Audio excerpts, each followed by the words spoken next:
बिहार आर्यभट्ट की धरती है जिन्होंने दुनिया को गणना सिखाई, कौटिल्य की धरती है जिन्होंने अर्थशास्त्र सिखाया, और इसी धरती पर एक शख्स ऐसे भी हैं जो राजनीति में हर किस्म के गुणा भाग, हर तरह के समीकरण को न सिर्फ बुन चुके हैं बल्कि सुलझा भी चुके हैं। एक ऐसी हस्ती जो इस चुनाव से बतौर राजनेता अपना डेब्यू करने वाले हैं, जिनकी चर्चा न सिर्फ बिहार के गांव कूचे बल्कि देश के तमाम राज्यों में है। जोरदार तालियों से स्वागत करिए जन स्वराज पार्टी के नेता प्रशांत किशोर जी का। स्वागत है सर आपका, आइए। प्रशांत किशोर जी, बहुत बहुत धन्यवाद टीवी 9 भारतवर्ष के सत्ता सम्मेलन में आने के लिए। आपकी जितनी भी स्पीचेस होती है पिछले 2.5 साल में, जब भी आप सभा करते हैं, आप एक ही चीज से शुरुआत करते हैं। आप कहते हैं मैं ये नहीं कहूंगा मेरे को वोट डालो, मैं ये नहीं कहूंगा, बस इतना कहूंगा कि भाई अगर आपको गरीबी से निकलना है तो ये आपका फॉर्मूला है। फिर आप उनका टेस्ट लेते हैं। आप कहते हैं कि आप जात पे मत वोट डालिए, आप हिंदू मुस्लिम पे वोट मत डालिए, आप राम मंदिर पे वोट मत डालिए, आप 5 किलो अनाज के लिए वोट मत डालिए, आप मुफ्त के सिलेंडर के लिए वोट मत डालिए। तो वोट डालेंगे किसके लिए? वो नहीं, जो आपने बात कही सिर्फ बिहार में ही नहीं, जनरली लोकतंत्र से जो लोग जुड़े हुए हैं पूरे देश में, बहुत इंटेलिजेंट लोग भी अपना ज़्यादा समय इस बात पर लगाते हैं कि वोट किसको दिया जाए, जबकि मेरी अपनी समझ ये है कि वोट किसको दिया जाए इससे ज़्यादा महत्वपूर्ण है कि वोट किस बात के लिए दिया जाए। और उसी बात को मैं गांव देहात की भाषा में लोगों को समझाता हूं कि बिहार में आपने अपने जीवन में जिसको भी वोट दिया, तो जिस चीज के लिए आपने वोट दिया हो, चाहे आपने वोट लालू जी को दिया, नीतीश को दिया, मोदी को दिया, कांग्रेस को दिया, जिस चीज के लिए भी आपने वोट दिया वो चीज कहीं ना कहीं आपको मिली है। ये लोगों का पहला होता है कि वोट किसको दिया जाए, किस पर भरोसा किया जाए। लोकतंत्र में इतनी अच्छी व्यवस्था है कि आपको भरोसा करने की जरूरत ही नहीं है। आप अपना विषय ठीक चुन लीजिए और जो उस समय में अच्छा, समय काल में अच्छा लगे उसको वोट दे दीजिए। ज्यादातर संभावना है कि वो काम आपका हो जाएगा। और मैं बिहार के नजरिए से गिनवाता हूं कि भाई अगर आपने 5 किलो अनाज के लिए वोट दिया है मोदी जी को, तो बिहार में चाहे किसी की सत्ता हो, बिहार में चाहे जितना भी भ्रष्टाचार हो, 4 किलो अनाज तो मिल रहा है। 1 किलो चोरी होता है, भ्रष्टाचार की भेंट चढ़ता है, लेकिन लोगों को 4 किलो अनाज मिल रहा है।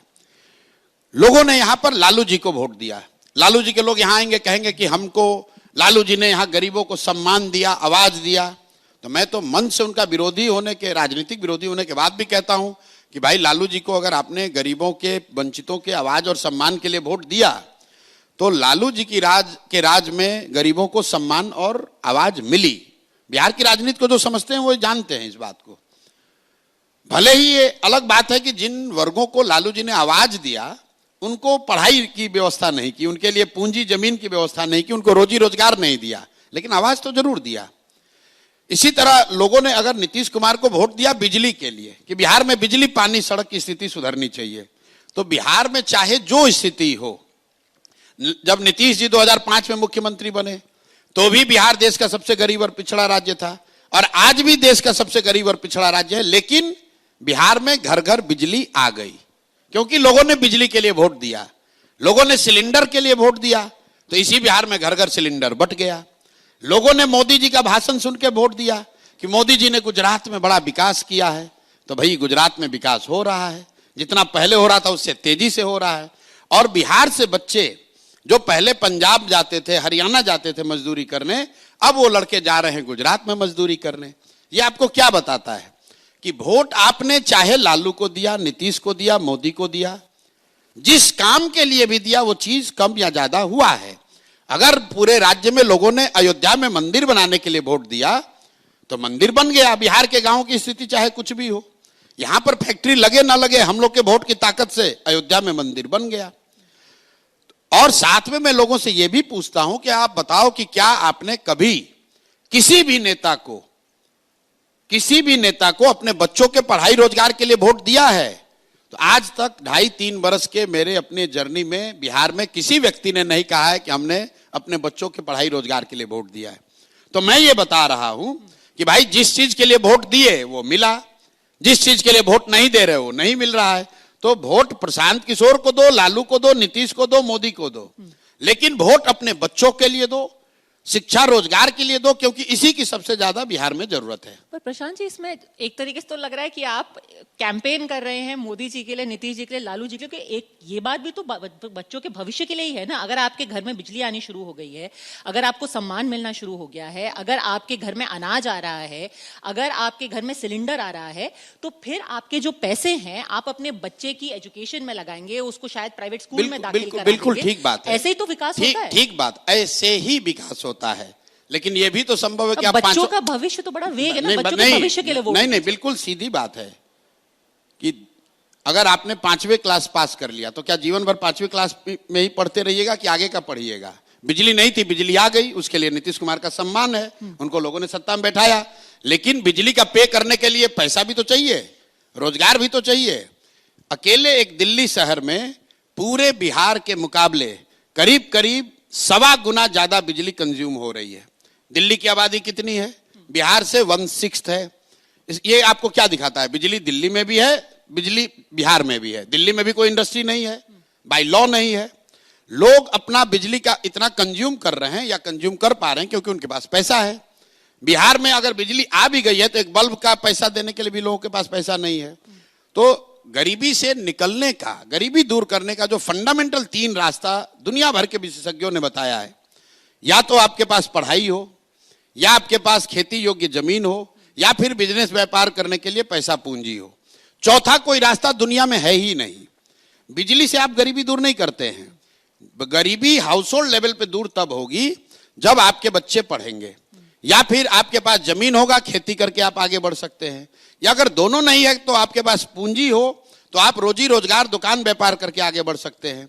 तो बिहार में 2/3 से ज्यादा परिवार के पास ये तीनों में तीनों चीज नहीं है। पढ़ने की व्यवस्था नहीं है यहां लोगों के पास, और खेती का आलम यह है कि 30-35 वर्ष से सामाजिक न्याय और समाजवाद की राजनीति होने के बाद बिहार में 60%, यह आंकड़ा याद रखिए, टू बी प्रिसाइज 57% लोग भूमिहीन हैं। देश के स्तर पर सिर्फ 38% लोग भूमिहीन हैं। बिहार में 57% लोग भूमिहीन हैं। यहां भूमि सुधार कभी लागू नहीं किया गया। तो 100 में 60 आदमी के पास तो जमीन है ही नहीं, तो बेचारा खेती कैसे करेगा? तीसरी बात रह गई पूंजी। मान लीजिए आपको पढ़ाई नहीं है, खेती नहीं है, फिर बिजनेस व्यापार करने के लिए क्यों नहीं स्थिति है? क्योंकि आपके पास पैसा पूंजी नहीं है। और उसकी 2 वजह है। पूंजी के 2 स्रोत हैं। एक, जो आप पैसा कमा कर आप बचाते हैं, वो आपका पूंजी हुआ, और दूसरा जो आप बैंकों से कर्ज लेते हैं वो बोरोड कैपिटल है। तो यहां चूंकि पर कैपिटा इनकम इतना कम है कि लोग करीब करीब 100 में 80 आदमी दिन का 100 रुपया नहीं कमा रहा है, तो बेचारा वो बचाएगा क्या और पूंजी कहां से लाएगा? और जिनके पास थोड़ा बहुत पैसा है भी, उनको बैंक वाले लोन नहीं दे रहे हैं, क्योंकि बिहार में सीडी रेशियो है 40%, देश में सीडी रेशियो है 75%।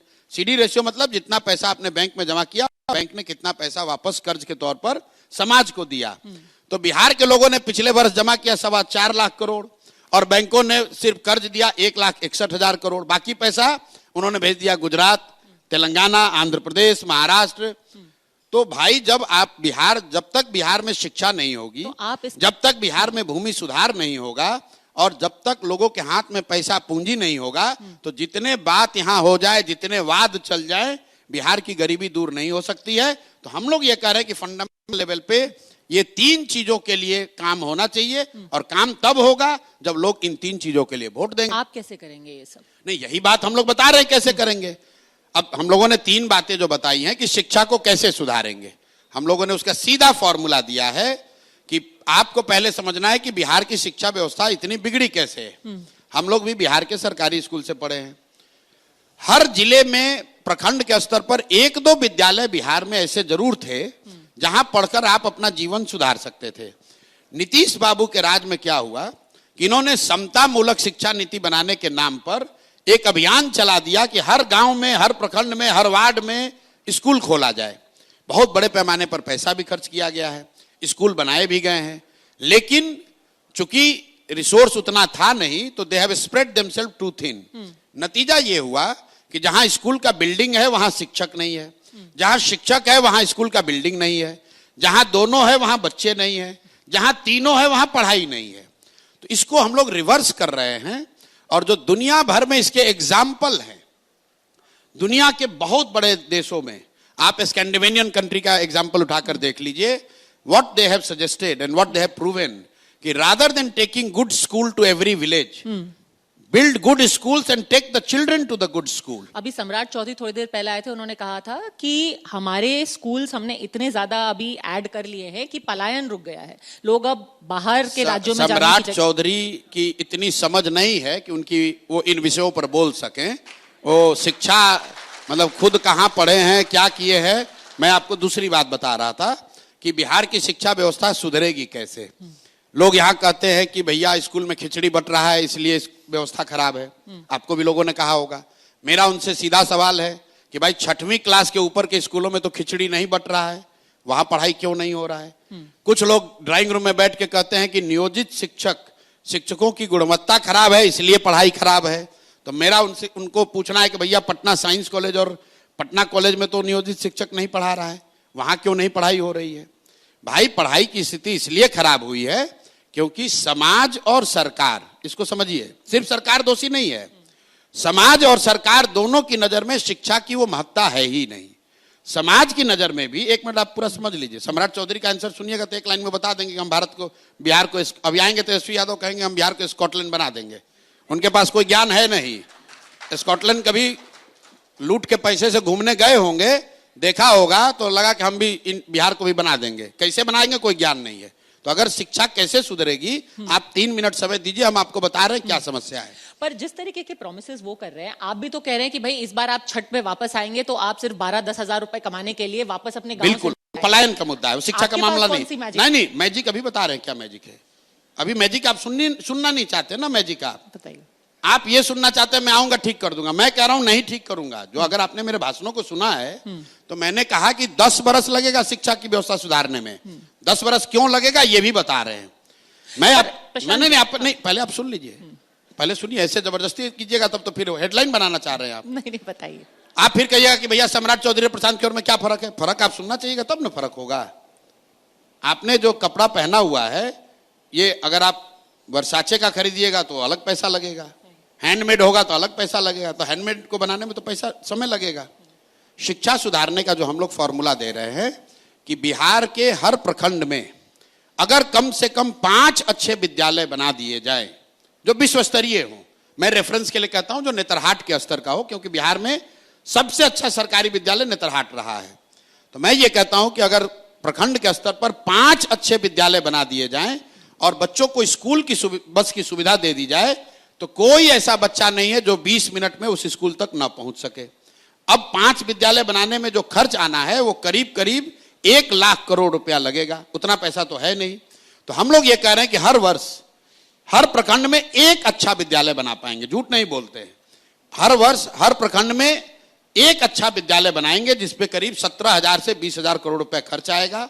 लेकिन आप अंदाजा लगाइए अगर हर साल हर प्रखंड में 1 नेतरहाट के स्तर का विद्यालय भी बन जाए तो पूरे बिहार में 550 ऐसे विद्यालय हर साल बनेंगे। एक नेतरहाट अकेले से 1500 से ज्यादा लोग, 1500 से ज्यादा अलग अलग परिवार के लोग आज सिविल सर्विसेज में हैं, ब्यूरोक्रेट हैं, बड़े अच्छे जगहों पर हैं। तो इन विद्यालयों का कितना फायदा होगा। 5 वर्ष में 2500 से 3000 ऐसे विद्यालय बनेंगे। हम लोग का लक्ष्य है कि 10 वर्ष में 5000 ऐसे विद्यालय बिहार में बनाए जाएं ताकि बिहार को फिर से ज्ञान की भूमि के तौर पर प्रतिस्थापित किया जाए। दूसरी बात, अब 10 वर्ष हमको ये बनाने में लगेगा, बच्चों का उम्र तो रुकेगा नहीं। तो उसके लिए हम लोगों ने जो कॉन्सेप्ट दिया है कि जब तक सरकारी स्कूल नहीं सुधरे तब तक गरीब बच्चों को, गरीब परिवारों को यह अवसर होगा कि वो अपने इलाके में प्राइवेट स्कूल में अपने बच्चों को पढ़ाएं और पढ़ाने का खर्चा और फीस एक रेगुलेटेड फीस सरकार की ओर से दिया जाएगा ताकि बच्चों का जीवन ना प्रभावित हो। अब इस पर 2 काउंटर है लोगों का। लोग कहते हैं भैया आप तो प्राइवेट कीजिएगा तो सब प्राइवेट में चला जाएगा। कोई नहीं जाएगा। दुनिया भर में ये एग्जाम्पल है। अमेरिका में देख लीजिए, वहां बच्चे जब पैदा होते हैं आपको सुविधा दी जाती है कि आप प्राइवेट में पढ़िएगा कि पब्लिक में पढ़िएगा। अगर पटना में यहां लोग बैठे हैं, पूछिएगा कि आपका बच्चा साइंस कॉलेज में पढ़ेगा कि एमएटी में पढ़ेगा। एमएटी में पढ़ेगा तो सरकार फीस देगी, साइंस कॉलेज में पढ़िएगा तो फीस नहीं देगी सरकार। हर आदमी कहेगा नहीं हमारा बच्चा साइंस कॉलेज में पढ़ना चाहिए। अगर आपसे कोई कह दे कि पटना मेडिकल कॉलेज से मेडिकल करोगे कि रमैया से करोगे, रमैया से करोगे तो फीस सरकार भरेगी, लोग कहेंगे ना भाई हमको रमैया से फीस नहीं चाहिए, हमको पटना मेडिकल कॉलेज में पढ़ाओ। 1 मिनट में कंप्लीट कर रहा हूं। तो हम लोग ये कह रहे हैं कि ये बच्चों को अगर सुविधा दे दी जाए गार्जियंस को, तो वो करीब 1/3 बच्चे प्राइवेट स्कूल में टेम्पररी बेसिस पे शिफ्ट होंगे, और तब तक हम लोग सरकारी व्यवस्था को अगले 5 से 10 साल में क्रमशः सुधारते जाएंगे। एक अंतिम बात जो लोगों की समझ में नहीं आती है, लोगों को यह लगता है कि सरकारी विद्यालय फ्री है। एक मैं आंकड़ा दे रहा हूं, दिन में कोई आपको देगा नहीं। बिहार में प्राइमरी स्कूल में पढ़ने वाले बच्चों पर औसतन सरकार 864 रुपया खर्च करती है, 864 रुपीज। और औसतन फीस अगर आप यहां पर गांव देहात में देखिएगा तो सरकारी विद्यालयों के मुकाबले प्राइवेट स्कूल में फीस 400 से 600 रुपए है। तो बिल्कुल आधे खर्च पर सरकार बहुत बड़े पैमाने पर लोगों को प्राइवेट स्कूल में पढ़ने की सुविधा दे सकती है, तब तक के लिए जब तक कि हम लोग सरकारी व्यवस्था को न सुधारें। बहुत अच्छा। अब सम्राट चौधरी आए, तेजस्वी यादव आए, तो पूछिएगा जरूर।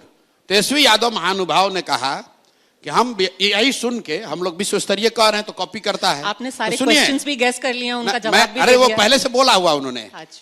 लोगों ने कहा भाई प्रशांत किशोर कह रहा है जन विश्व स्तरीय शिक्षा व्यवस्था बनाएंगे, हम बात कर रहे हैं प्राइमरी स्कूल की। तो कॉपी पेस्ट करने वाला जो विद्यार्थी होता है उसका हालत देखिए। तेजस्वी यादव ने कहा कि हम विश्व स्तरीय यूनिवर्सिटी बनाएंगे, प्रशांत किशोर प्राइमरी स्कूल का बात कर रहा है, हम विश्व स्तरीय विश्वविद्यालय बनाएंगे। अब इनकी समझ का फेर देखिए भाई, बिहार में 5% से कम लोग, उन्हीं लोगों ने जातीय जनगणना कराई है, हमारा डाटा नहीं है, 5% से कम अति पिछड़ा, दलित और मुस्लिम समाज के, जिसका वो रिप्रेजेंटेटिव और रहनुमा होने का दावा कर रहे हैं, 30 वर्ष के उनके शासन के बाद, यह आंकड़ा याद रखिए, 3% से कम दलित समाज के बच्चे 12वीं पास करते हैं, 5% से कम अति पिछड़ा समाज के लड़के 12वीं पास करते हैं, और 7% से कम मुस्लिम समाज के बच्चे 12वीं पास करते हैं। तो मेरे भाई आप ये बता दीजिए कि जब समाज का ये 2/3 पॉपुलेशन है बिहार का, जब बच्चे 12वीं पास नहीं कर रहे हैं तो विश्व स्तरीय विश्वविद्यालय में कौन पढ़ेगा? तेजस्वी यादव। ठीक है, नोटेड। अब आपका सवाल नोट अरे भाई करके- कोई पूछने वाला नहीं है। बिल्कुल पूछेंगे, आज वो आ रहे हैं यहाँ पे, इसी मंच से आप पूछेंगे। बताइए कि 12वीं अगर लड़के पास नहीं कर रहे हैं तो विश्व स्तरीय विश्वविद्यालय में कौन पढ़ेगा, ये बता दीजिए। लेकिन आपकी सारी बातें सुन के यहाँ पर शायद बैठे हुए लोगों को थोड़ी थोड़ी याद अरविंद केजरीवाल की आ रही होगी। क्यों? क्या आप बिहार का केजरीवाल तो नहीं है? यही बात है कि भाई स्कूल के लिए मैं- वोट दीजिए। मैं आपको एक चीज एक बता एक रहा और सवाल, क्योंकि फिर आप सारे सवाल फॉलो आप गैस करके आंसर देंगे। उन्होंने भी यही कहा था 2013 में कि भाई मैं मोहल्ला क्लिनिक बनाऊंगा, मैं सबके लिए सबको सहूलियत दूंगा कि आपके सारे बच्चे जाएंगे, गवर्नमेंट स्कूल को मैं प्राइवेट स्कूल की तरह बना दूंगा। उन्होंने किया भी, पर ऐसी राजनीति की शेल्फ लाइफ कितनी है? क्या आप बिहार में केजरीवाल ब्रांड ऑफ पॉलिटिक्स ला रहे हैं और इसकी कितनी शेल्फ? पहली बात तो केजरीवाल और प्रशांत किशोर दोनों दो व्यक्ति हैं। जन स्वराज और आम आदमी पार्टी दोनों में फंडामेंटल डिफरेंस है। राजनीति तो वैसी ही है ना? बिल्कुल नहीं, ये वही है ना, गेस्ट पेपर वाला। क्या फर्क है? क्योंकि आपने तो साथ काम किया। फिर देखिए वही बात है, यहाँ जो अच्छे विद्यार्थी होंगे जिन्होंने एनसीईआरटी और टेक्स्ट बुक पढ़ा है, वो आपको बताएंगे कि टेक्स्ट बुक पढ़ने में और गेस्ट पेपर पढ़ने में क्या फर्क है। केजरीवाल गेस्ट पेपर वाले नेता हैं, हम लोग टेक्स्ट बुक वाले नेता हैं, हम लोग फंडामेंटली पढ़ने वाले व्यक्ति हैं। सुन लीजिए बात। अब आइए, आप ही की टेक्स्ट बुक से पढ़ रहे थे वो एक वक्त पे। शिक्षा पर आइए। आपने कहा कि अरविंद केजरीवाल ने वादा किया कि मैं मोहल्ला क्लिनिक बनाऊंगा, स्कूल बनाऊंगा।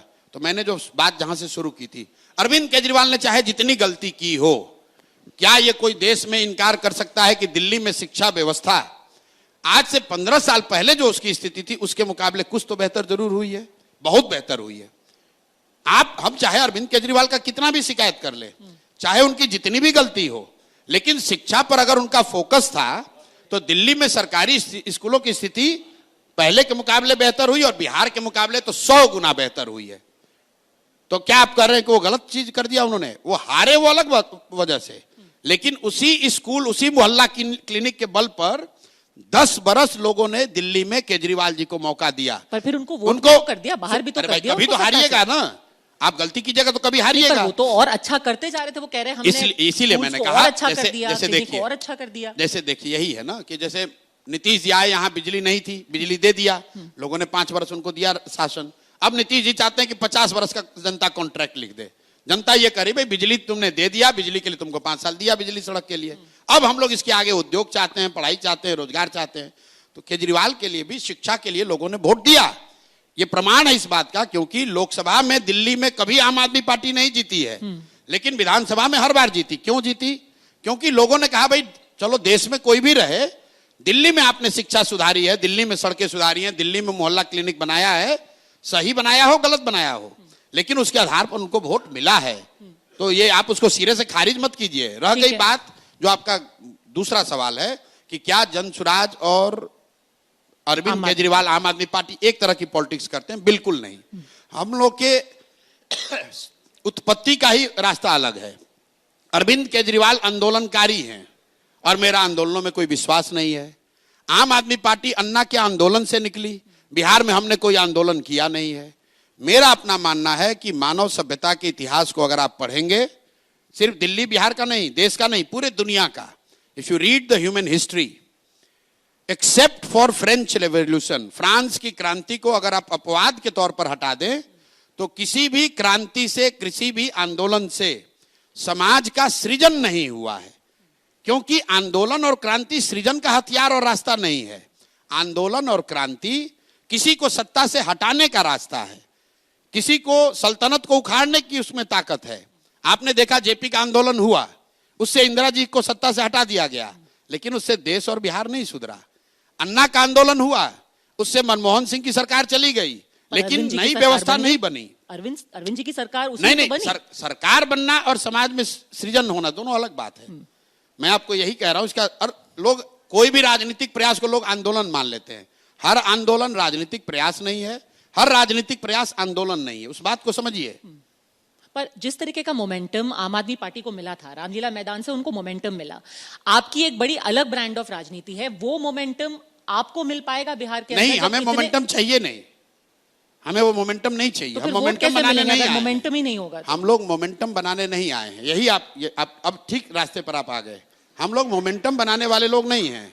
हम इसमें सिर्फ गांधी और बाबा साहब का पिक्चर नहीं लगा है। हम लोगों ने गांधी जी को, बाबा साहब के जो रास्ते हैं उसको बहुत गहराई से पढ़ा है, समझा है और कोशिश कर रहे हैं। मैं ये दावा नहीं कर सकता हूं कि सब फॉलो करते हैं, लेकिन जितनी भगवान ने क्षमता दी है, कोशिश कर रहे हैं कि उन मार्गों पर चलने का प्रयास करें। गांधी जी आए देश में, अफ्रीका से आए और 20 बरस तक, ऑन रिकॉर्ड इसको चेक कर लीजिएगा, देश लौटने के 20 बरस तक उन्होंने कोई मोमेंटम बनाने का, आपके शब्दों में कोट अनकोट मोमेंटम बनाने का कोशिश नहीं किया कि अंग्रेजों को मार के भगा दिया जाए। गांधी जी ने यह कहा कि पहले अपने को तैयार करो, सही मार्ग ढूंढो, सही तरीका अपनाओ, अपने में आत्म क्षमता, अपना आत्मबल बढ़ाओ, तब अगर उसके बाद अंग्रेजों से लड़ोगे तब तुम्हें सफलता मिलेगी। एक मिनट रुक जाइए। पर ये तो फिर बहुत ही ज्यादा लॉन्ग टर्म हो गया। कह रहे हैं 20 साल तक हम सिर्फ प्रयास करेंगे, हमें कोई दिक्कत फिर नहीं। 10 साल तक हम काम करेंगे, तब स्कूल बनेंगे, तो फिर काम होगा कब? 30 साल तो इसी में लग जाएंगे। अब देखिए, यही है, आपको 2020 का जमाना है, आप लोग भी चलाते हैं news in 20 minutes. Sir, voter भी कहता है जल्दी जल्दी रिजल्ट दीजिए, जल्दी जल्दी। 30 साल के लिए कौन इंतजार करेगा? हम लोग के लिए राजनीति वोटर से वोट लेना नहीं है। वो काम हमने जल्दी जल्दी वाला 10 साल किया है। येन केन प्रकारेण कैसे चुनाव जीतना है, वो काम हम लोगों ने किया है। अब मैंने अपने लिए, अपने जीवन के लिए तय किया है कि मेरा लक्ष्य, मेरा जीवन का उद्देश्य सिर्फ चुनाव जीतना नहीं है। राजनीति सिर्फ चुनाव नहीं है, ये आप लोग की समझ है। राजनीति समाज की आवाज बनना भी है। राजनीति जो लोग समाज में पिछड़ गए उनकी मदद करना भी है। हम लोग आज चुनाव नहीं लड़े हैं। तो आप राजनीतिक पार्टी हैं या एनजीओ हैं? सुन लीजिए आप मेरी बात, क्या है अभी आपको समझ में आएगा। हम लोग अभी पार्टी बने हैं 2 अक्टूबर को। कोई हमारा एमएलए एमपी नहीं है, सत्ता में भी नहीं है, विपक्ष में भी नहीं है, हम लोग सदन में भी नहीं है। लेकिन 3 बरस से हम लोगों ने एक मुद्दा उठाया कि 60 बरस से ज्यादा उम्र के हर महिला पुरुष को जो यहां सरकार 400 रुपया दे रही है विकलांगों को, दिव्यांगों को, यह भीख से भी बदतर है। और 3 बरस ये हल्ला करने के बाद 20 बरस सत्ता में रहने वाले नीतीश कुमार पहली बार, आज ही का दिन, अच्छे दिन आपसे इंटरव्यू हो रहा है, आज ही का दिन है जब इन लोगों को 400 के बजाय अब 1100 रुपया आज से पेंशन मिलने लगा। आप क्या कह रहे हैं कि इसका कोई असर नहीं है? अगर मैं एमएलए बन जाऊंगा तो इससे ज्यादा समाज पर असर डाल पाऊंगा? हमें एमएलए ऐसा नहीं बनना है जो कि एमएलए बनकर बालू का ठेकेदारी करे। हमें बिहार को सुधारने से मतलब है अगर हम लोग एमएलए न बने, हमारी सरकार भी न बने और बिहार सुधरे, उससे हमारा फायदा है। हम जनसुराज जीते या नहीं, बिहार जीतना पर चाहिए। प्रशांत जी, आप समाज सुधारक ही नहीं है ना, आप एक पॉलिटिकल पार्टी भी हैं। आपने अभी उपचुनाव भी लड़ा था। बिल्कुल। पर उसमें उपचुनाव में जिस तरीके का नतीजा आया, उससे एक संदेश नहीं है कि लोगों को कुछ और चाहिए। आपकी मैसेजिंग जो है, आप लगातार एक आंदोलन कर रहे हैं। किस तरह का संदेश आप ड्रॉ करते हैं, ये तो आपकी विजडम है। मतलब आप सारे हार गए, आपने हार जितने गए, लड़े, ठीक आप है, सारी सीटों पे बिल्कुल हार गए। जनसुराज को पहले चुनाव में 10% वोट आया, 10% सिर्फ वोट आया, और हम लोग की आशा अपेक्षा के अनुसार बहुत कम था। लेकिन अब इसको आप जरा समझ लीजिए कि 10% वोट बिहार में क्या मायने रखता है। जिस बीजेपी का आप लोग सुबह से शाम तक गुणगान करते हैं, अरे बाप मोदी जी, अमित शाह, आरएसएस, बीजेपी को बिहार में 10% वोट लाने में 20 बरस लगे हैं।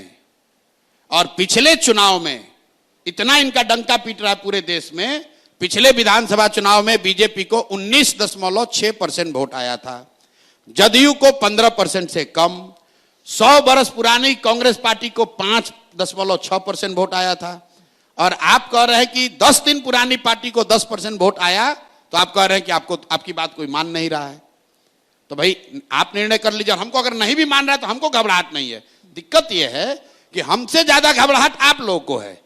अरे भाई, हम 10 साल देने को तैयार हैं, हमको 20 साल लगेगा, हम 20 साल लगाएंगे। हमको बिहार को सुधारने से इंटरेस्ट है। हम लोग पहले लोग हैं जो ये कह रहे हैं कि अगर गलती से भी जनसुराज ने किसी गलत व्यक्ति को टिकट दे दिया तो उसको बिल्कुल हराओ, उससे अच्छा कोई मिलता है उसको वोट दो। अरविंद जी भी यही कहते थे। अरविंद केजरीवाल भी यही कहते थे कि हम सारे जो है उनका बायोडेटा मंगा के अपने सारे विधायकों को चेक करेंगे, कोई क्रिमिनल केस नहीं होगा। पद्मजा जी, बहुत दिनों से लगता है कि अब दिल्ली से बाहर निकलना छोड़ दिए हैं, तो आपको पूरा जो दुनिया है वो दिल्ली और आम आदमी पार्टी के आगे आपको समझ में नहीं आ रहा। पहले आप क्योंकि देखिए क्या होता है, क्या होता है, रिसर्च कर रही थी आप पहले जब 4 अलग अलग लेख मिले, the Kejriwal of Patna, Arvind Kejriwal politics, the long march of Prashant Kishor, सारे केजरीवाल प्रशांत किशोर, आपको बुलाया जा रहा है। वो आपको सूट कर रहा है, मैंने नहीं, वो आपको सूट कर रहा है। जैसे आप जब आपने पत्रकारिता शुरू की थी तो मुझे याद है मैंने कभी कहा, अरे आप तो देखते हैं, आप गांव देहात में जाके इंटरव्यू करती हैं। अब मुझे याद नहीं कि आप पिछली बार कब गांव में गई थी। क्या बात, दिल्ली में ही बैठ के सारा ज्ञान दिए जा रहे हैं। आप लोग बुलाते हैं 4-5 अपने राजनीतिक विशेषज्ञों को। सुनिए मेरी बात, बिहार में ही मिलूंगी आपसे, अक्टूबर में मिलूंगी बिहार में। सुनिए ना मेरी बात, जितने लोग आप लोग टीवी पर विशेषज्ञ बुलाते हैं, आज से आपके सारे सीनियर लोग भी बैठे हैं। एक मेरा सवाल, मेरी ओर से सवाल उनसे पूछ लीजिए। आप लोग कहते हैं राजनीतिक विशेषज्ञ हैं, ये बिहार में क्या होने वाला है बताएंगे। पूछने से पहले एक कैविएट लगा दीजिए, भाई जो भी अपने आप को बिहार पर ज्ञानी, बिहार का राजनीतिक विश्लेषक बता रहा है या जो आप लोग बताते हैं, उससे पूछ लीजिए कि बिहार में जिला कितना है, ये बता दो। जिसको ये नहीं मालूम है कि बिहार में 36 जिला है कि 38 जिला है कि 40 जिला है, उसको ये पता है कि 3.5 करोड़ बिहार के लोग क्या चाहते हैं, वो कैसे वोट करेंगे। और आप लोग उसका महिमा मंडन किए जा रहे हैं टीवी पर। अरे बाप, ये बहुत बड़े राजनीतिक विश्लेषक, इनको बहुत बड़ा ज्ञान है। आप, और मैं ये मजाक के तौर पर नहीं कह रहा हूं, आप जो भी अपने को राजनीतिक विश्लेषक कहता है, दिल्ली में बैठा है, उससे खाली ये पहला सवाल ये पूछो, भाई बिहार में कितना प्रमंडल, कितना जिला है, ये बता दो। ठीक है, अभी तो हम आपका विश्लेषण सुनने आए हैं यहाँ पे। आपने कहा है कि हम जाति की राजनीति से ऊपर उठ करके विकास की राजनीति एक बात करना चाहते हैं। हम ये सब शब्दों का प्रयोग ही नहीं करते हैं, मतलब ये आपके शब्द हैं। हाँ, लेकिन हम लोग ये जरूर कहते हैं कि हम लोग जाति की राजनीति नहीं करना चाहते। लेकिन जब आपने जनसुराज लॉन्च किया था तो आपके लोगों में गांधी जी थे, फिर आपको बाबा साहेब अंबेडकर को भी क्यों लाना पड़ा अपनी राजनीति में? बहुत अच्छा सवाल किया आपने, क्यों लाना पड़ा। लोगों को लगता है कि एक और फोटो लगा दो। अब ये आपको सवाल ये भी पूछना कि सिर्फ 2 ही क्यों है, 3 क्यों नहीं है, तो उसको आप समझिए, 2 मिनट लगेगा आपको। विचारधारा के आधार पर हम लोग की सीधी लड़ाई भाजपा से है। लोग चाहे कुछ भी कहें, विचारधारा के आधार पर जनसुराज की लड़ाई भाजपा से है। अब पूरे देश में विचारधारा के आधार पर भाजपा से लड़ कौन रहा है, तो अगर आप ध्यान से देखेंगे तो आज पिछली बार जितना भाजपा को वोट मिला है, भाजपा को वोट मिला करीब करीब 36%, लेकिन इनकंटेस्टेड सीट, क्योंकि भाजपा 543 सीट नहीं लड़ती है, uncontested seat their average is around 40%, मतलब 40% वोट भाजपा को पिछले चुनाव में मिला है। 80% हिंदुओं के देश में अगर भाजपा को 40% वोट आया है, इसका मतलब है कि करीब करीब आधे हिंदू आज भी भाजपा को वोट नहीं देते हैं। अब ये आधे हिंदू कौन है? हम लोग की समझ ये है, मेरी समझ ये है कि आधे हिंदू वो हैं जो 4 भाग में बटे हुए हैं। जो लोग गांधी के विचारधारा में यकीन रखते हैं वो भाजपा के आज के कार्यक्रमों से, आज के विचारधारा से इत्तेफाक नहीं रखते हैं। जो बाबा साहब के विचारधारा के मानने वाले लोग हैं वो भी भाजपा के साथ नहीं चलना चाहते हैं। जो कम्युनिस्ट विचारधारा के मानने वाले लोग हैं वो भी भाजपा के साथ नहीं हैं, चाहे किसी जाति के हों। और जो लोहिया जयप्रकाश को मानने वाले समाजवादी नेता कुछ बचे हुए हैं वो भी भाजपा के साथ नहीं चलना चाहते हैं विचारधारा के आधार पर। तो हम लोग का जो राजनीतिक सामाजिक फॉर्मूला है कि अगर इन 4 विचारधारा के मानने वाले लोग मुसलमानों के साथ और अन्य माइनॉरिटीज के साथ सामाजिक राजनीतिक गठजोड़ बना लें तो वो डिनोमिनेटर बढ़ के हो जाएगा 60% और वही तरीका है भाजपा को हराने का या उनसे लड़ने का। अब आप कहिएगा कि जब 4 है तो उसमें हमने 2 ही क्यों इस्तेमाल किया? क्योंकि कम्युनिस्ट पार्टी यहां एक दल है तो उनके लेनिन और मार्क्स का तो फोटो हम लगा नहीं सकते हैं। दूसरा बच के समाजवादी लोग, तो समाजवाद के भी 1-2 लोग अभी टुकड़ों में बचे हुए हैं। तो जो 2 विचारधारा के लोग हैं गांधी जी और बाबा साहब, अगर इन 2 विचारधारा के मानने वाले लोग भी साथ में आ जाएं और मुसलमानों के साथ, ईसाइयों के साथ, सिखों के साथ गठजोड़ बना ले तो वो भाजपा से लंबे समय में मुकाबला कर सकते हैं और उनको विचारधारा के आधार पर लड़के हरा सकते हैं। इसलिए वो 2 सिंबल है। लेकिन फिर वही बात कहेंगे, गेस्ट पेपर पढ़ने वालों को तो यही समझ में आएगा कि अरे वो गांधी जी थे, अब दलित का वोट लेने के लिए अंबेडकर साहब को भी लगा दिया। तो समझ का फेर है ना। यही तो आम आदमी समझेगा कि आप भले से उसको विचारधारा बोल दें लेकिन एक तरीके से दलित समाज के जो आइकॉन है उनकी तस्वीर आपने लगा दी, वो दलित वोट के लिए ऐसा है। आम आदमी को आप लोग जितना बेवकूफ समझते हैं उतना बेवकूफ है नहीं। आम आदमी को तो टेलीविजन वाले बता रहे थे कि इस्लामाबाद पर कब्जा हो गया, अब हम लोग पाकिस्तान को 4 टुकड़ा कर दिए, अब हम लोग बालूचिस्तान में को आजादी दिला दिए। आम आदमी समझा? आम आदमी इतना बेवकूफ नहीं है जितना टेलीविजन वाले बता रहे हैं। पॉलिटिकल सिंबलिज्म तो प्रशांत जी वही है। नहीं, जब नहीं, राहुल अरे जी सिंबलिज्म आप लोगों ने बनाया है। संविधान की कॉपी अपने हाथ में लेते हैं तो वो एक दलित समुदाय के लिए एक सिंबल है। सुनिए, राहुल गांधी जब बाबा साहेब की प्रतिमा के आगे कोई प्रणाम करता है वो दलित समाज के लिए ऐसा है। पद्मजा जी, राहुल जी, आप हम आम जनता को रिप्रेजेंट करने का दावा नहीं कर सकते हैं। मैं बिहार के गांव में 2 साल चला, मुझे ऐसे लोग भी मिले हैं जिनके शरीर पर कपड़ा नहीं है लेकिन लोग समाजवाद पर लंबी लंबी चर्चा कर सकते हैं। मुझे ऐसे लोग भी मिले हैं जो बैठकर ये बात कर रहे हैं कि भैया फिलिस्तीन और इजराइल के लड़ाई का परिणाम क्या होगा। आम आदमी इतना बेवकूफ नहीं है जितना आज की टेलीविजन मीडिया या प्रिंट मीडिया बताने की कोशिश कर रही है कि जो हम लिखेंगे सब लोग वही समझ लेंगे। नहीं, आम आदमी को तो कभी भी अंडर एस्टिमेट नहीं किया जा सकता। अच्छा, कम से कम आप मान तो रहे हैं। चुनाव दर चुनाव आम आदमी बता देता है कि वो कितना विदुषी है। जब हमारी अभी लोकसभा में दिखाया, बिल्कुल दिखाया, लोकसभा में उन्होंने दिखाया कि हमको मोदी चाहिए, मोदी जी चाहिए, लेकिन मोदी अनकंट्रोल्ड मोदी नहीं चाहिए। तो उतना ही सीट घटाया कि वो प्रधानमंत्री बने रहे लेकिन ऑटोक्रेट ना बन जाएं, तानाशाह ना बन जाएं। ठीक है, आपकी आम आदमी की इतनी समझ है कि वो राहुल गांधी को भी नहीं बैठाया, मोदी को बैठाया लेकिन लगाम के साथ बैठाया कि भैया ऑटोक्रेट मत बनो, भगवान मत बनो, नेता ही बन के रहो, प्रधानमंत्री बन के रहो। थोड़ी सी आपकी पार्टी की बात कर लेते हैं। आपकी पार्टी की फंडिंग का सोर्स क्या है? फंडिंग का सोर्स प्रशांत किशोर की बुद्धि है, सरस्वती की कृपा है। आप बताइए आपका फंडिंग का सोर्स क्या है? आप अपना जीवन कैसे चलाते हैं? मेरी फंडिंग का सोर्स तो मेरी सैलरी है, बट आपकी सैलरी है, ठीक है। नहीं, है। अरे मैं बता रहा हूं, मैं आपका एग्जांपल दे रहा हूं। कोई पत्रकार है, वकील है, डॉक्टर है, उसको पैसा कहां से आता है? वो अपने दिमाग से किसी का इलाज करता है, किसी को लीगल सेवा देता है। आप पत्रकारिता करती हैं, आपको पैसा मिलता है। तो प्रशांत किशोर भी किसी उद्योगपति के लड़के नहीं है, हम कोई धंधा बिजनेस करते नहीं है, कोई सरकारी पद पर है नहीं, एमएलए एमपी कभी रहे नहीं है। फिर इतना पैसा आता कहां से? आता पैसा वहां से है जिन लोगों को भी 10 बरस में हमने मदद की अपने दिमाग से, चोरी करके नहीं, चारा चोरी करके नहीं। हम लोगों ने जिसको मदद की वो आदमी समझता है भाई ये आदमी के पास हुनर है, कुछ समझ है, ये आदमी समाज के लिए कुछ कर सकता है। 10 बरस में उनसे मदद नहीं, उनसे पैसा नहीं लिया, लेकिन अब कह रहे हैं कि भाई देखो तुमको हमने इतनी मदद की है, अब हम एक प्रयास कर रहे हैं बिहार में, हमको थोड़ा मदद करो। तो इस देश में 12 ऐसे लोग हैं, ध्यान रखिए, 12 ऐसी पार्टियां हैं, 12 ऐसे सरकारें बनी जिनको बनने में हमने कंधा लगाया है। तो आप उनके जो समर्थक हैं या वो लोग हैं, वो थोड़ा थोड़ा भी योगदान दे रहे हैं तो पैसा आ रहा है। अब एक मिनट रुकिए, चूंकि आप यहाँ मोदी जी के समर्थक भी, क्योंकि 2014 बिल्कुल मोदी जी को पैसा देने वाले लोग भी दे रहे होंगे पैसा हमको आज, और मोदी ममता जी जी नहीं को देंगे। समर्थन करने वाले लोग भी बिल्कुल देंगे, क्योंकि उनको न मोदी से मतलब है न ममता से मतलब है। उनको मतलब प्रशांत किशोर से है। उनको मतलब यह है कि नहीं, इस लड़के ने मदद की है, इस लड़के में समझ है, ये आदमी ईमानदारी से कोशिश कर रहा है, चलिए कुछ योगदान इसको कर देते हैं। अब आप दिन भर यहां प्रेस कीजिएगा, ये इंटरव्यू आपके लोग साथी करेंगे। एक सवाल आपने मेरे को पूछा, मैंने जवाब भी दिया। जवाब देने के बाद आपसे आग्रह कर रहा हूं कि जितने नेता हैं उनसे पूछिएगा भैया राजद का फंडिंग कहां से होता है। आज तक मैंने कोई पत्रकार मिला ही नहीं मुझे जो उसने पूछा हो लालू जी से, तेजस्वी से, नीतीश कुमार से कि भैया आपका फंडिंग कहां से आता है। ये लोग तो बिहार में ही राजनीति करते हैं, इतना तो आपको जानकारी है। इनकी सरकार, इनका राजनीतिक वर्चस्व तो बिहार के बाहर नहीं है, तो भैया इनके पास पैसा कहां से आता है।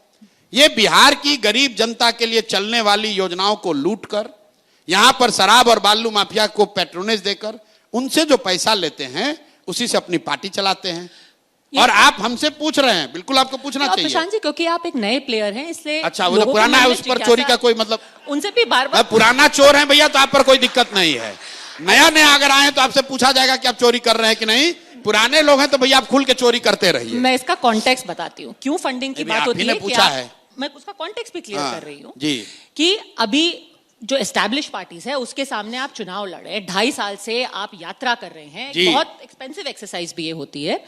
बार बार आप पे इल्जाम लगाया जाता है कि फला पार्टी की ये बी टीम की तरीके से इनको फील किया जा रहा है, उधर से फंडिंग आ रही है। लोग कहते हैं कि भाई आपकी नजदीकियां अभी भी भारतीय जनता पार्टी से बहुत है। नीतीश जी के तो आप वाइस प्रेसिडेंट बनाए गए थे। अच्छा, तो वो जो गठबंधन है आप ये बताइए, उससे अभी भी थोड़ी थोड़ी करीबी है। आप ये बताइए कि देश में, आप तो बड़ी पत्रकार हैं, देश में कौन ऐसा राजनीतिक नेता है जिससे मेरी राजनीतिक नजदीकियां नहीं है पर्सनल लेवल पे।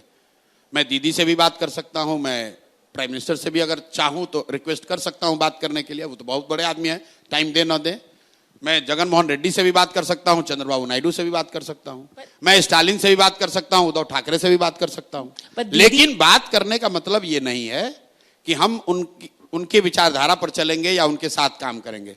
हम जो काम कर रहे हैं, प्रशांत किशोर अपने दम पर हम यहां ये काम कर रहे हैं। हमारे साथ हजारों लोग जुड़े हुए हैं, वो योगदान करते हैं। कोई समय देता है, कोई पैसा देता है, कोई बुद्धि देता है, कोई सलाह देता है। सिर्फ प्रशांत किशोर अकेले थोड़ी ना कर रहे हैं, फंडिंग कर रहे हैं, व्यवस्था कर रहे हैं। इसलिए कर रहे हैं कि बिहार में गरीब से गरीब व्यक्ति भी अगर काबिल है, जज्बा उसमें है, बिहार को सुधारने के लिए वो लगना चाहता है, तो वो पैसे के बगैर या व्यवस्था के बगैर पीछे न छूट जाए। इसलिए कह रहे हैं कि आप आगे आओ, बिहार सुधारने का अगर जिम्मा ले रहे हो, बिहार सुधारने का अगर तुम में जज्बा है, तो पैसे के लिए पीछे मत हटो, जाति के लिए पीछे मत हटो, चुनाव की व्यवस्था के लिए पीछे मत हटो। वो सारी चिंता जनसुराज करेगा, तुम आगे तो आओ, बिहार को सुधारने के लिए प्रयास तो करो। भारतीय जनता पार्टी जेडीयू के साथ आने वाले समय में भी कभी कोई किसी तरीके का कनेक्शन, गठबंधन नहीं होगा। आप बेकार एक तरफा पूछ रहे हैं, मैं आपको लिख के दे देता हूं और रिकॉर्ड भी कर लीजिए, सब लोग देख भी रहा है। और पिछले 2 साल से कह रहा हूं, ना चुनाव से पहले गठबंधन, ना चुनाव के बाद गठबंधन, ना भाजपा से गठबंधन, ना कांग्रेस से गठबंधन, ना किसी गठबंधन से गठबंधन। ये गठबंधनों से लोग आज ही आ गए हैं। जब मैं कह रहा हूं कि भाई मुझे 10 बरस भी लगे, मुझे जल्दी नहीं है। गठबंधन लोग क्यों करते हैं कि भाई मैं अकेले नहीं जीत पा रहा हूं, चलो किसी से साथ कर लो। हमें जब कोई जल्दी ही नहीं है, दूसरे लोग क्यों जल्दी में है भाई? जो देखना चाहते हैं भाई आप नया चेहरा है, प्रॉमिसिंग तो लोग अगर देखना चाहते हैं तो अभी 3 महीना में वोट देके जनसुराज को जिता देंगे। ठीक है, अगर जब जिता देंगे तो आप मुख्यमंत्री पद के लिए आप ही होंगे ना? बिल्कुल नहीं, बिल्कुल नहीं। इसकी क्या मतलब, लोगों ने कहा कि बारे दल बनाएंगे तो यही अध्यक्ष बनेंगे। हमको लालू यादव समझ रखे हैं कि मतलब हम बनेंगे, अब हमारे बाद हमारा बेटा बनेगा, उसके बाद उसका बेटा बनेगा। जनसुराज प्रशांत किशोर का दल नहीं है, ये बिहार के 1 करोड़ लोगों का मिलकर बनाया गया प्रयास है। ये संभव है कि आज मेरा चेहरा बड़ा दिख रहा है, लेकिन किसी दौर में मोतीलाल नेहरू बहुत बड़े चेहरे दिखे होंगे कांग्रेस के, फिर गांधी आए वो चेहरे हो गए, फिर नेहरू हो गए, फिर पटेल हो गए, फिर सुभाष चंद्र बोस हो गए, राजगोपालाचारी हो गए। अरे भाई, प्रशांत किशोर आज के दौर में जनसुराज के चेहरा हो सकते हैं। हमसे काबिल हजारों लड़के हैं जो इस प्लेटफॉर्म पर आएंगे और आने वाले समय में, काल में हमसे ज्यादा नाम और हमसे ज्यादा प्रतिष्ठा कमाएंगे। मनोज भारती यहां प्रेसिडेंट बनेंगे, ये क्या किसी ने गेस किया था? क्या किसी ने गेस किया था कि उदय जी बनेंगे? तो जब अभी तो आपने कहा कि हम लोग का कोई चांस ही नहीं है, अभी आप मुख्यमंत्री बनाने लगे। अभी तो आप कह रहे भाई आप तो आपका कोई चांस ही नहीं है। नहीं, मैंने ऐसा नहीं कहा कि चांस नहीं है। अच्छा है ना? आपके कितने चांस? चलिए आप मान रहे हैं ना कि है, बिल्कुल है। तो चलिए आप माने, इसके लिए धन्यवाद। तो अगर हम लोग इतने समझदार हैं कि 2 बरस में देश में इतिहास लिखेंगे कि बिहार जैसे राज्य को जीत कर आ जाएंगे, तो इतने समझदार लोग जो जीत कर आएंगे वो अपना नेता नहीं चुन लेंगे? नहीं, पर नेता तो उसे चुनेंगे ना जिसके चेहरे पर इतने हजारों लोग आपकी पार्टी से जुड़ रहे हैं। देखिए आज प्रशांत जी, ना चेहरे पर नहीं जुड़ रहा कोई। विचारधारा, आपकी मेरा चेहरा देखिए कितना खराब है। अरे भाई हमारा तो चेहरा भगवान ने बनाया तो वो भी खराब हो गया। आपकी विचारधारा, सुनिए, जो मैं बात बोल लोग इसलिए जुड़ रहे हैं, लोग इसलिए वोट देंगे। जो मैं बात बोल रहा हूं, लोग उससे कनेक्ट होते हैं। लोग ये सोचते हैं कि भाई मैं भी चाहता था, ऐसा ही होना तो यही चाहिए बिहार में। बात बढ़िया बोलते हैं। जो मेरा आलोचक है वो भी ये कहेगा प्रशांत किशोर बात तो बढ़िया बोलते हैं। तो भाई वो बात से जुड़ रहा है, उस प्रयास से जुड़ रहा है, और जब उस प्रयास से जुड़ेगा उसको सफलता मिलेगी तो उतनी बड़ी आबादी, उतने बड़े लोग, उतने समझदार लोग वो सक्षम है कि वो आपस में बैठकर चुन लेंगे कि कौन इसका नेता होगा। आप ये बताइए कि जो नीतीश जी की पिछले 20 साल की सरकार है और उससे पहले लालू जी की सरकार थी, इन दोनों को अलग अलग आप 10 में से कितने नंबर देंगे? देखिए, नीतीश जी, लालू जी की सरकार तो सरकार थी ही नहीं, वो तो एक पर्सनल फिफ्डम था। और अगर मैं उनको कुछ क्रेडिट दूं तो वो सामाजिक जो उन्होंने काम किया उसके लिए कुछ क्रेडिट उनको दूंगा, लेकिन सरकार के नजरिए से तो जंगल राज था, उसमें कहीं कोई दो मत नहीं है, तो इसलिए उसको 0 नंबर ही दूंगा। नीतीश जी की सरकार को 2 भाग में बांटूंगा। 2005 से लेकर 2012-13 तक नीतीश जी को 10 में 5, 6, 7 नंबर मिलना चाहिए, क्योंकि पहली बार जब वो आए तो बिहार में कुछ सुधार होता दिखा। ऐसा नहीं कि उन्होंने कोई बहुत अच्छा काम किया, लेकिन चूंकि लालू जी का जो जंगल राज था उसमें इतना अंधेरा था कि एक छोटा दिया भी जला तो लोगों को प्रकाश दिखा। लेकिन फिर भी मैं उस प्रयास के लिए, उन 6-8 सालों के लिए नीतीश जी की सरकार को 8 नंबर 6 नंबर दूंगा, पहले 8 साल के लिए। लेकिन 12 से लेकर 25 तक नीतीश कुमार को 2 या 3 अंक ही मिलने चाहिए। 2 या 3 अंक सिर्फ इसलिए दे रहा हूं कि काम तो उनको भी 0 ही देता है। 2 और 3 इसलिए दे रहा हूं कि कम से कम वापस से अपहरण, रंगदारी उस लेवल पर नहीं पहुंचा है जिस लेवल पर लालू जी के राज में था। उतना ही बस क्रेडिट दे रहा हूं और कुछ नहीं। 2014 के बाद से नीतीश कुमार ने शासन का काम ही छोड़ दिया है। विशुद्ध तौर पर सिर्फ राजनीति कर रहे हैं, अपनी कुर्सी बचाने में लगे हुए हैं। एक बार हमको भी बेवकूफ बनाकर हमसे भी मदद ले लिए, तो उसके लिए भी हम प्रायश्चित कर रहे हैं। लेकिन मैं आपको बता दूं कि 2014 के बाद नीतीश कुमार की एकमात्र प्राथमिकता है कि मैं कुर्सी पर किसी तरह बना रहूं। तेजस्वी यादव अब इतना प्राथमिकता दे रहे हैं नौकरियों को। उन्होंने पिछले चुनाव में भी कहा, इस भी आप उनके ऊपर हमेशा पर्सनल क्यों अटैक करते हैं? आप बार बार उनको जगह जगह जाके 9वीं फेल कहते हैं, पर्सनल अटैक क्यों? अब आप हमको रणनीतिकार बोल रहे हैं कि नहीं बोल रहे हैं? बिल्कुल बोल रहे हैं। दुनिया बोल रही है। ये पर्सनल अटैक तो नहीं है। तो तेजस्वी यादव 9वीं फेल है तो हम क्या कहें कि PhD किए हुए हैं? अब ये पर्सनल अटैक कैसे हो गया भाई? आप ये बताइए, आप जर्नलिस्ट हैं तो हम तो आपको जर्नलिस्ट ही कहेंगे। आप उनकी राजनीति पे टिप्पणी नहीं, आप सुनिए, आप जो हैं वही तो बता रहे हैं। हमको किसी ने बोला ये बिजनेसमैन है तो हमने कहा भाई ठीक है, बिजनेसमैन है, चोर तो नहीं है। सामान बेच रहे हैं, सामान क्या बेच रहे हैं भाई? सर पर टोकरी लेके गांव गांव जाकर जैसे लोग अपना सामान बेचते हैं, वैसे हम ये विचार बेच रहे हैं कि बिहार में लोगों को अपने बच्चों की शिक्षा और रोजगार के लिए वोट देना चाहिए। अगर ये बेचना है तो बेच रहे हैं। आखिरी सवाल। और आपने 1 मिनट रुक जाइए, आपने कहा तेजस्वी की 9वीं फेल की बात, हमारा इससे कोई लेना देना नहीं है कि वो 9वीं फेल है कि 14वीं फेल है, ठीक है ना? मैं क्यों कह रहा हूं उसकी बात को आप समझिए गंभीरता को। सामाजिक राजनीतिक स्थिति, सामाजिक आर्थिक स्थिति और परिवेश की वजह से कई बार आपको यह अवसर नहीं होता है कि आप फॉर्मल एजुकेशन कर सकें। मुझे इस बात का ज्ञान है। कामराज से बड़ा कोई मुख्यमंत्री तमिलनाडु में नहीं हुआ। कामराज को कोई फॉर्मल एजुकेशन नहीं थी, लेकिन उनकी परिस्थिति अलग थी। तेजस्वी यादव DPS RK पुरम में, आप भी दिल्ली में रहती हैं, DPS RK पुरम में पढ़ते थे। 9वां पास वहां से नहीं कर पाए। उनका दावा है कि हम क्रिकेट खेलने चले गए। अब क्रिकेट में कितना नाम कमाया वो तो बात छोड़ दीजिए। बाबूजी ने उनके कहा कि अरे भैया मेरा लड़का, हम तो सोचे थे क्रिकेट खेलने गया है, ये तो तौली लेकर पानी लेकर दौड़ रहा है। चलिए मान लीजिए उन्होंने कहा कि हमारे अंडर विराट कोहली खेले थे, हम मान लीजिए कि बहुत बड़े क्रिकेटर भी थे। क्रिकेट छोड़े हुए उनको कम से कम 20 वर्ष हो गया। बिहार के गांव देहात में चलिए, सामान्य परिवारों में आपको महिलाएं मिलेंगी, आप पूछिएगा कितना पढ़ी हैं तो बोलेगी बीए किए हैं।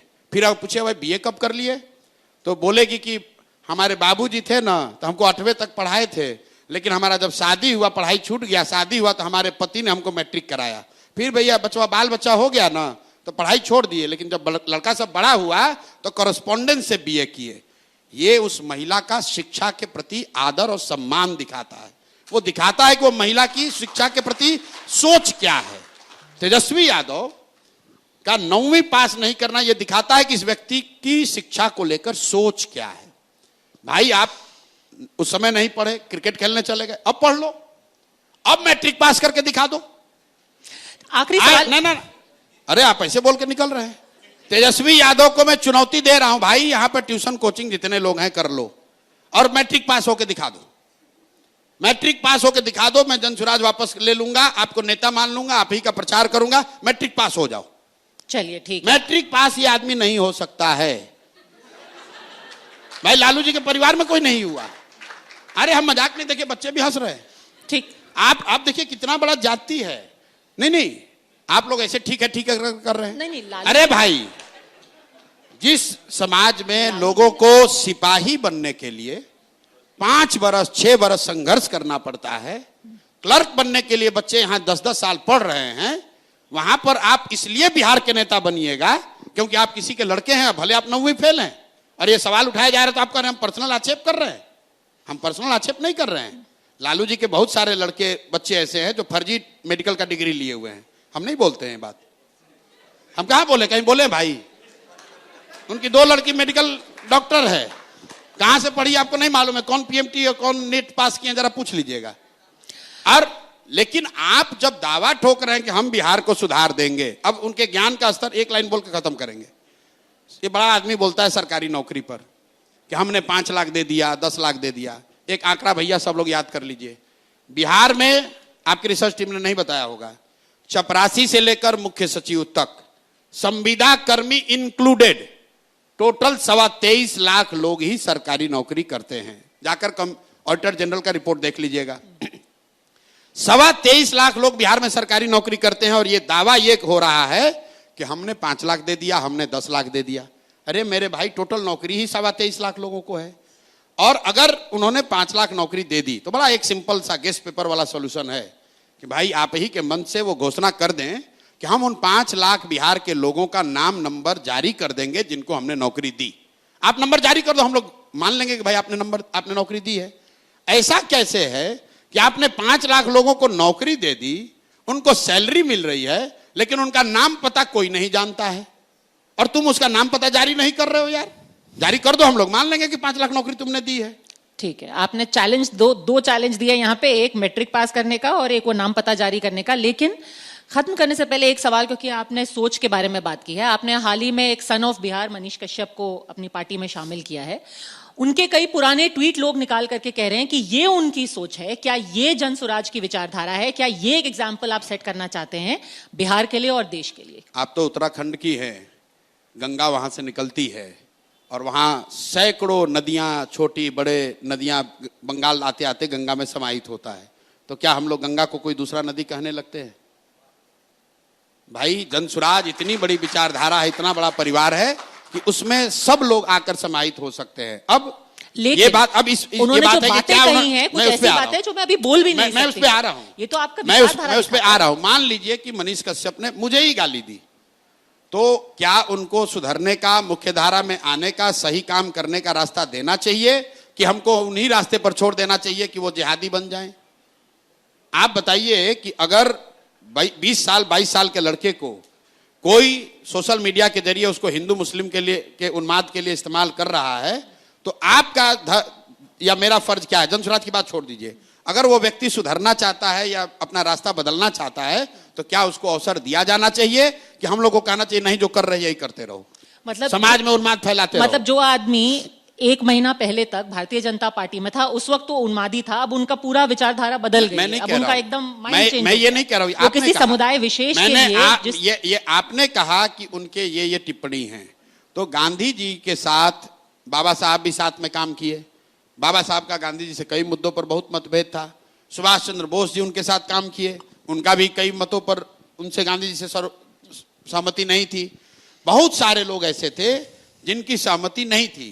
जो कांग्रेस थी आजादी से पहले, मैं बार बार कहता हूं कि जन सुराज एक मायने में आजादी से पहले जो कांग्रेस की व्यवस्था थी उस तरह की व्यवस्था बनाने का प्रयास है, जिसमें हर तरह के विचारधारा के लोग आए, जुड़े, अपनी ताकत लगाएं, लेकिन लक्ष्य बस एक है, बिहार का सुधार, बिहार में रोजगार, बिहार में शिक्षा, बिहार से गरीबी का उन्मूलन, और अगले 10 वर्ष में बिहार भी देश के अग्रणी राज्यों में शामिल हो।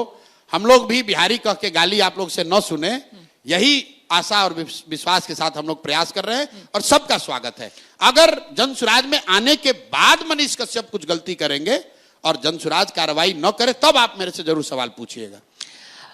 ये बात साफ हो गई है कि गठबंधन में, एनडीए गठबंधन में नीतीश जी ही मुख्यमंत्री का चेहरा रहेंगे। क्या आपको हो गई है? ये तो सम्राट चौधरी अभी बोल करके गए कि सम्राट चौधरी को पता है कि उनको टिकट मिलेगा कि नहीं है? आज की जो भाजपा है भाई, आज की जो भाजपा है उसमें सिर्फ 2 ही व्यक्ति जानता है कि क्या होगा, वो है मोदी जी और अमित शाह। आप लोग खुद ही रोज कह रहे हैं। वही तो लाडले मुख्यमंत्री बोल के गए थे। तो लाडले मुख्यमंत्री बोला, अगला मुख्यमंत्री नहीं बोला। मोदी जी को आप इतना होशियार कितने हैं आप समझ रहे हैं? नाप तोल के बोलते हैं। उन्होंने बोला लाडले अब मुख्यमंत्री है, लाडला बेटा को आप घर पे भी बैठा सकते हैं।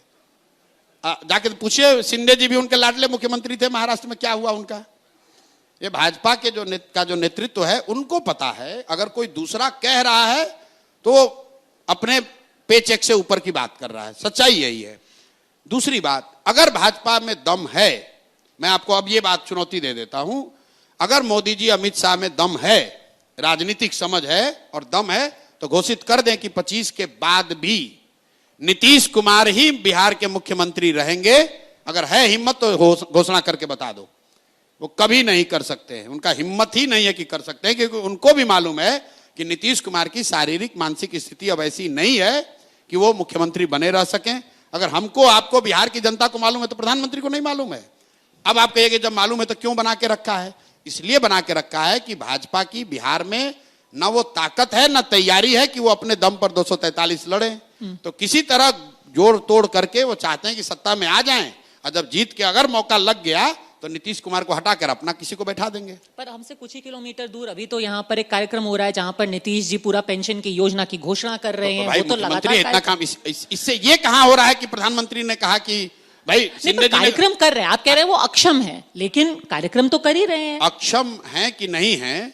अब बताइए, आप मुख्यमंत्री हैं और स्टेज पर बैठे प्रधानमंत्री का नाम भूल गए। आप राष्ट्रगान बज रहा है और आप ताली बजाने लगे। कोई अफसर मिलने आया, उसके सर पर आपने गमला रख दिया। और बिहार का हर एक व्यक्ति डेली जाता, और ये कोई हंसी का बात नहीं है, ये हंसी की बात नहीं है। आप बताइए, अगर आपको सिपाही बनना है, क्लर्क बनना है, सेना में जाना है, आपका मेडिकल जांच होता है, फिजिकल फिटनेस होती है, और 13 करोड़ लोगों का मुखिया नीतीश कुमार, वो मानसिक तौर पर स्वस्थ हैं कि नहीं, इसकी जांच कोई नहीं कर रहा है। और ये दुखद बात है, क्योंकि नीतीश कुमार, चाहे उनमें जितनी गलती हो, जिस तरह की गलतियां अभी बिहार में हो रही हैं, जिस तरह का भ्रष्टाचार, जिस तरह का नेपोटिज्म हम लोग देख रहे हैं, ये नीतीश कुमार के राजनीति की शैली नहीं है, इतना मैं कह सकता हूं। और ये इसीलिए हो रहा है कि वो he is not in control. उनके अगल बगल 4-5 अफसर हैं और 3-4-5 उगाही मंत्री सब है, यही मिलकर चला रहा है। इसको मालूम है कि नवंबर के बाद अब ये व्यवस्था रहने वाली नहीं है, तो जितना लूट सके उतना लूट ले, यही लोग लगा हुआ है। प्रशांत किशोर जी, आपने यहाँ आकर के बहुत इनसाइट्स दी, बहुत चैलेंज भी दिए। ना जो चैलेंज दिया उसको पूछिएगा जरूर। बिल्कुल पूछेंगे। मैट्रिक तो पास नहीं कर पाएंगे, एक छोटा सा चैलेंज देके जाते हैं। ठीक है। ये आएगा, ये लोग ये बोलेगा सामाजिक न्याय, समाजवाद, ये वो। पूछिएगा भैया जरा समाजवाद पर 5 मिनट बोलिए, आपके कैमरे बोलिए कि समाजवाद है क्या, समाजवाद के तत्व क्या है, समाजवाद की क्या विचारधारा है, समाजवाद से समाज का कैसे फायदा हो सकता है। इस पर 5 मिनट तेजस्वी जी सब हम लोग को ज्ञान दे दीजिए, ये पूछिएगा जरूर। ठीक है। अभी इसलिए बता दिए, आपने अभी से पर्चा लीक कर दिया, तो चलिए अरे लीक कर दे तभी फेल करेगा। कुछ विद्यार्थी उसको पर्चा दे दीजिएगा तब भी फेल करेगा। प्रशांत किशोर जी, हमारे मंच पर आने के लिए बहुत बहुत धन्यवाद।